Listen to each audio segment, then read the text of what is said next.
Je crois que j'ai toujours été conteur. Bon, c'est sûr qu'à l'âge que j'ai fait bien des affaires dans ma vie. Donc, à un moment donné, j'ai eu un resto-bar de blues. Et puis, je me souviens même avant d'être resto-bar de blues, c'était un snack bar.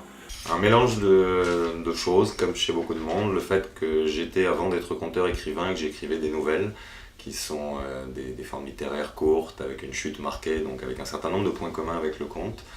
Et puis le deuxième hasard, c'est qu'un jour j'ai découvert, en 2002, pendant les Journées de la Culture, le Cercle des conteurs de Montréal. Et je comptais. Je pensais pas que je comptais. Moi, je parlais. Puis à un moment donné, moi j'ai une terre à bois, fait que quand on allait à la campagne, mes amis qui avaient des enfants, le soir, on se contait des histoires autour du feu.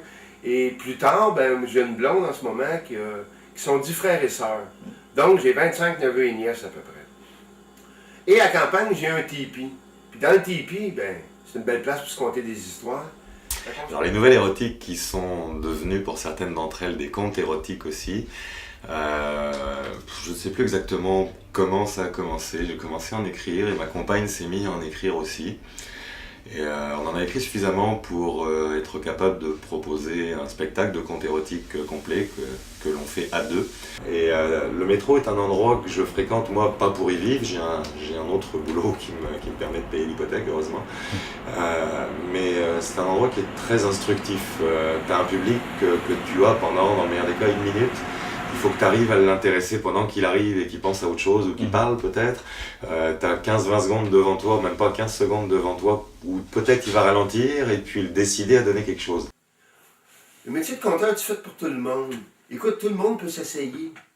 J'en connais beaucoup qui s'essayent, qui n'ont pas la chance de compter, par exemple. Dans le sens qu'ils vont préparer un compte une fois par mois, ils vont à une place, ils vont le compter. Compter un compte que tu prépares pendant un mois, puis tu vas compter, puis de ne pas pratiquer plus qu'il faut dans le sens devant le public. Normalement, là, je dirais, un compte, il faut que tu le fasses au moins 10 fois devant le public, là, à peu près, pour qu'il soit rendu rodé, ok. Tu sais, Je suis un peu obligé de répondre oui, parce que il n'y a pas si longtemps que ça, je faisais partie de la relève en question. Donc la relève en compte, on a du mal d'ailleurs avec les structures officielles qui ont tendance à considérer dans les arts que relève veut dire moins de 35 ans.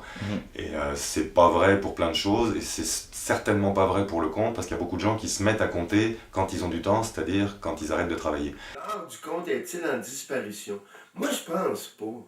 Parce que chaque fois que quelqu'un qui découvre c'est quoi le conte, quand il a la chance d'écouter des bons et des bonnes conteuses, il tombe en amour avec le conte.